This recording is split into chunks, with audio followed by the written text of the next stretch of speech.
Good morning friend, जय जगन्नाथ। तो आइए आज की करंट अफेयर देखते हैं, यानी 6 नवंबर 2025 की जो भी करंट अफेयर है सारे के सारे हमने इस वीडियो में कवर अप करने वाले हैं। बिना टाइम वेस्ट करें आइए देखते हैं क्या क्या क्वेश्चन रहे, सारे के सारे डिस्कस करेंगे। आज बहुत ही इंपॉर्टेंट क्वेश्चन रहे। फर्स्ट क्वेश्चन आपके सामने रहे, who has been appointed as the controller general of defence account. हाल ही में जो controller general of defence account है वो कौन बने हैं, यानी जो तीनों सेना रहे, एक तो रहे air force, navy and arm force, जो रहे जल स्थल एंड जो एयर रहे, ये तीनों सेना की जो बने हैं, यानी जो कंट्रोलर जनरल जने controller general of defence account जो रहे, डिफेंस के जो अकाउंट रहे, इसके जो बने ये है Vishwajit Sahay. Vishwajit Sahay, option B is the right answer, Vishwajit Sahay. And इन्होंने किससे रिप्लेस करिए, बाई रिप्लेसिंग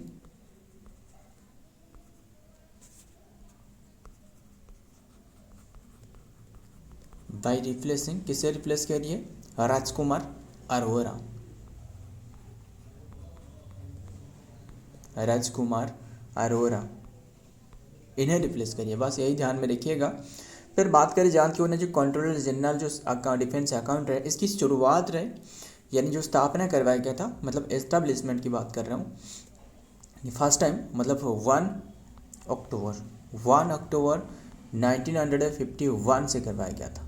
51 ध्यान में रखना है। इसका हेडक्वार्टर आपको न्यू दिल्ली में मिलने वाला है। देखते हैं डिटेल में क्या बातें रहे, बस ध्यान में रखना, नाम याद रखना। ब्रिंग ओवर 3 डिकेट्स जो कि हो गया of experience in the defence finance and public administration. इनके काफ़ी सारे एक्सपीरियंस भी रहे, यानी 3 डिकेट्स करके, जो कि फिनांस एंड पब्लिक जो एडमिनिस्ट्रेशन में। श्री विश्वजीत सहाय रहे 1919 बैच की officer from the Indian defence account service की, जो कि ऑफिसर है IDAS आजूम चार्ज आज the controller general of defence account CGDA नवंबर 1 2025 में बने। आगे देखते हैं। Number 2, who has been appointed as the new director general of bureau of India standards. Who has been appointed as the new director general of bureau of India standards. कौन बने हैं जो कि appointed as the new director general of bureau of Indian standard, ये है Sanjay Garg. Option C is the right answer, Sanjay Garg. ध्यान में रखिएगा। एंड इसकी जो जनरल जो क्या रहे, डायरेक्टर जनरल ऑफ ब्यूरो जो रहे, इसके भी हेडक्वार्टर आपको न्यू दिल्ली में रहे, है ना, न्यू दिल्ली में मिलने वाला है। सीनियर सिविल जो कि सर्वेंट जो संजय गार्ग रहे 1994 बैच की जो IAS officer of the Kerala cadre से रहे, एंड आज ऑफिशियली जो कि आजूम चार्ज आज the director general of the DG of the bureau of the India standards BIS from the नवंबर 1 2025। दोनों हमने जो क्वेश्चन डिस्कस करी वो अपॉइंटमेंट वाला क्वेश्चन, ध्यान में रखिएगा, नाम याद रखना। आगे देखते हैं। Number 3, Chapchar Kut festival. पता ही होगा शायद आपको, हमने हर बार मतलब जब भी ये डिस्कस करी जाती है, हमने काफ़ी बार डिस्कस भी करी है। जो चाबंगकुट फेस्टिवल कह लो या फिर सिर्फ कूट फेस्टिवल, है ना, फेस्टिवल इज सेलिब्रेटेड इन दी हुई स्टेट, कौन से स्टेट में ये ऑब्जर्व करी जाती है, जो कि रिसेंटली ऑब्जर्व करवाया गया है वो मणिपुर में। Option B is the right answer, Manipur में, है ना। एंड ध्यान में रखिएगा। एंड तो मणिपुर में ऑब्जर्व करिए, बस यही ध्यान में रखना, Manipur, option B is the right answer, Manipur में। फिर ये जो फेस्टिवल है ना, चाबंगकुट फेस्टिवल, ये एक एग्रीकल्चरल फेस्टिवल है।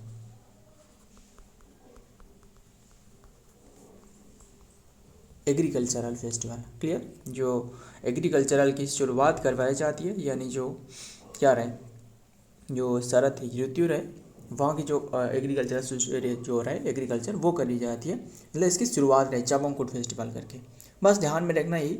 और ये जो कि ऑब्जर्व करवाया गया 1 नवंबर में। देखते हैं आगे। मुझे बता सकते हो हॉर्नबिल फेस्टिवल कौन सी स्टेट की है? हॉर्नबिल नागालैंड की है ना। 1 to 10 दिसंबर तक ऑब्जर्व करवाई जाती है। मुझे बता सकते हो जो सागा दवा फेस्टिवल कौन सी स्टेट की है? सागा दवा ऐसे करके रहे, वो सिक्किम की है।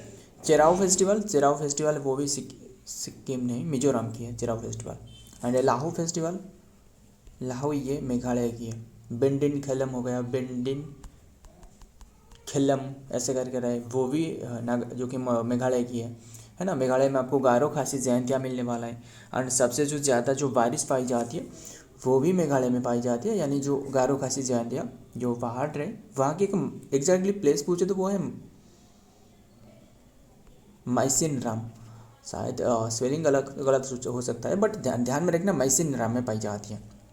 तो चावंगकुडी से फोर्थ जो कि harvest festival and celebrated in the Manipur of the other northern eastern state and Meghalaya में भी ऑब्जर्व करी जाती है, एंड नागालैंड में भी बाय द कुट्टी जो कुकी चिन जो मिजो टाइप रहे इनके द्वारा was celebrated recently on the November 1 में the festival which marks the end of the harvest season की जो एंड रहे is the celebrated with the festival cultural performance and dance with the showing gratitude and goods harvest के लिए ये observe करी जाती है।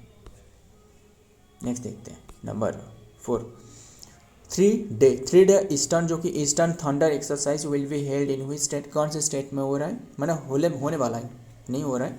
Option A is the right answer. ये एक home based exercise Indian arm forces, naval forces and जो air forces रहे तीनों सेना के बीच में ऑब्जर्व करी जा रहे हैं। क्लियर।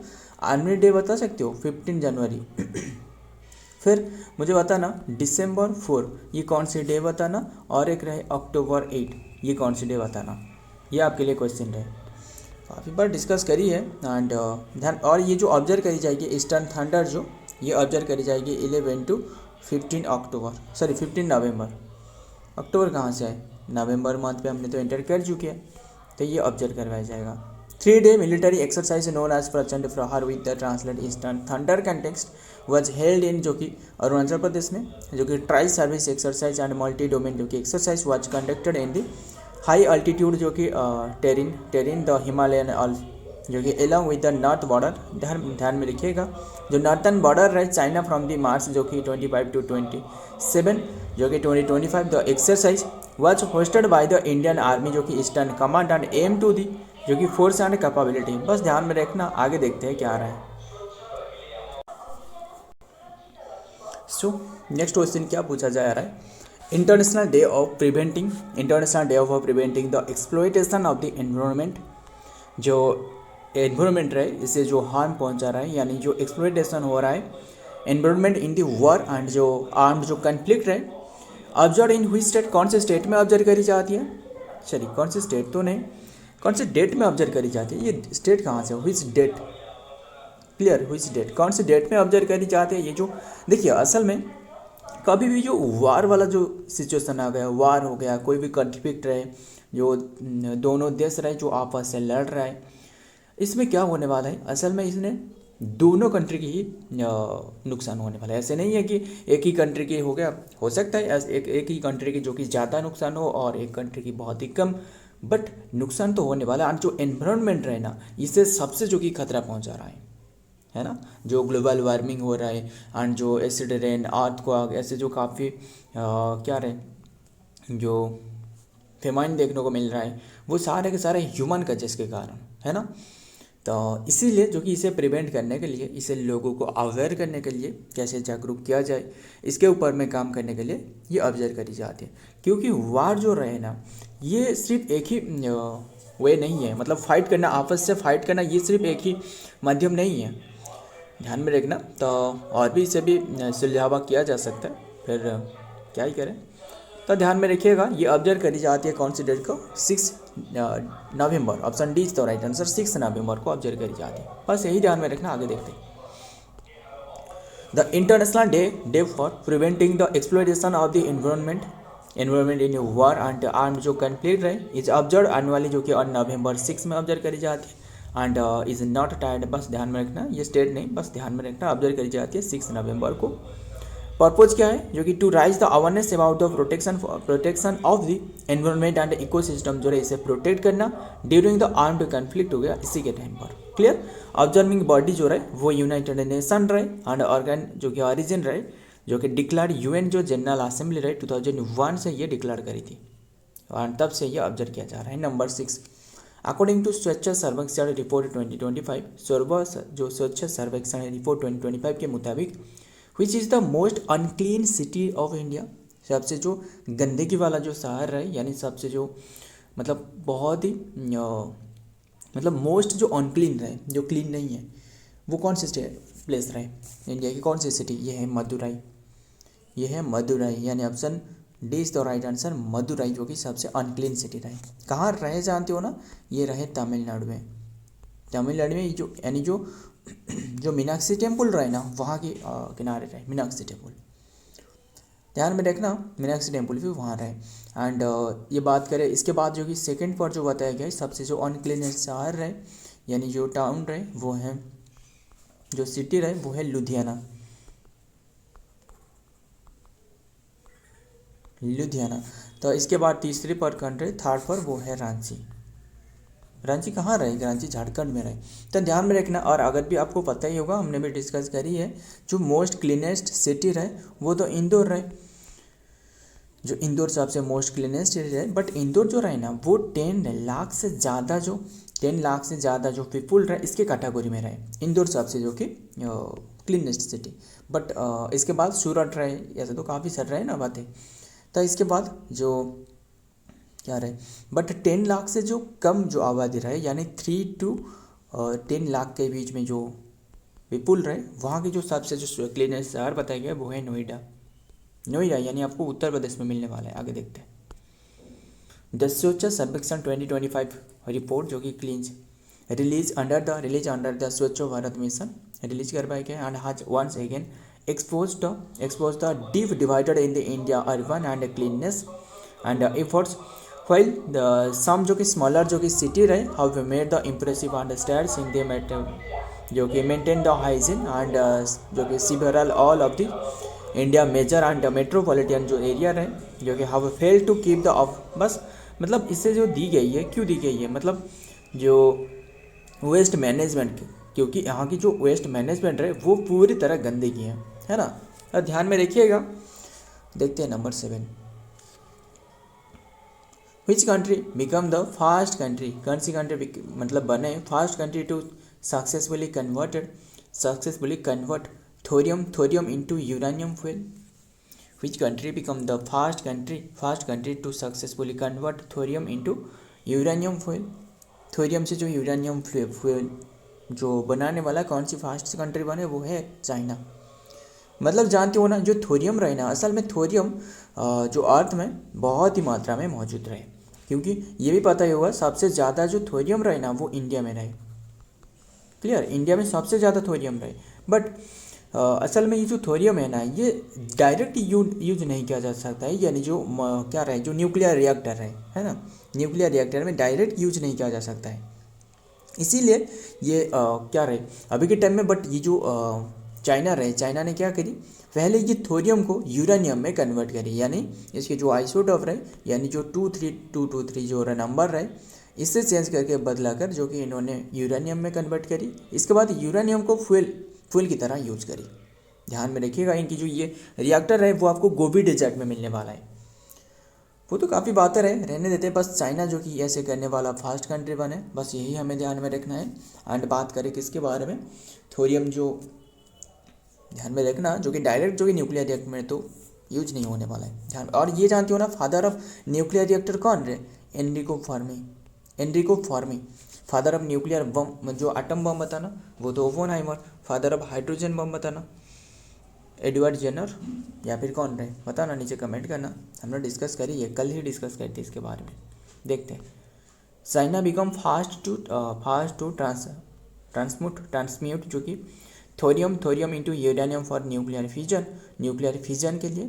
फिजन मतलब जो सन रहे ना, सन में जो हो रहा है वो क्या हो रहा है, हाइड्रोजन की, सन में तो हाइड्रोजन रहे ना, वहाँ न्यूक्लियर फिजन हो रहा है, फ्यूजन नहीं, न्यूक्लियर फ्यूजन, वहाँ न्यूक्लियर फ्यूजन हो रहा है। न्यूक्लियर फिजन मतलब एक जो रहे वो टूट कर दोनों होना, इसे कहा जाता है फिजन। फिर फ्यूजन रहे दोनों मिलकर एक ही प्रोवाइड करना, इसे कहा जाता है न्यूक्लियर फिजन। दोनों हो या फिर और भी ज़्यादा कई सारे एटम मिलकर एक बनाना, इसे कहा जाता है न्यूक्लियर फ्यूजन। क्लियर, यही है सन में हो रहा है। तब बात करें जो कि चाइना जो कि थोरियम मॉल्टेन साल्ट जो रिएक्टर है has become the fast in the world to transmute thorium fuel into the uranium fuel for nuclear fission के लिए। क्लियर, ध्यान में रखना। Number 8, who won the best actor जो कि award at the Dada Saheb Phalke international film festival award 2025। किसने जो कि दादा साहेब फाल्के इंटरनेशनल, देखिए ये जो Dada Saheb Phalke international film festival award, इसे कभी भी मत समझना कि दादा साहेब फाल्के अवार्ड वही है, नहीं है। दादा साहेब फाल्के अवार्ड वो अलग है।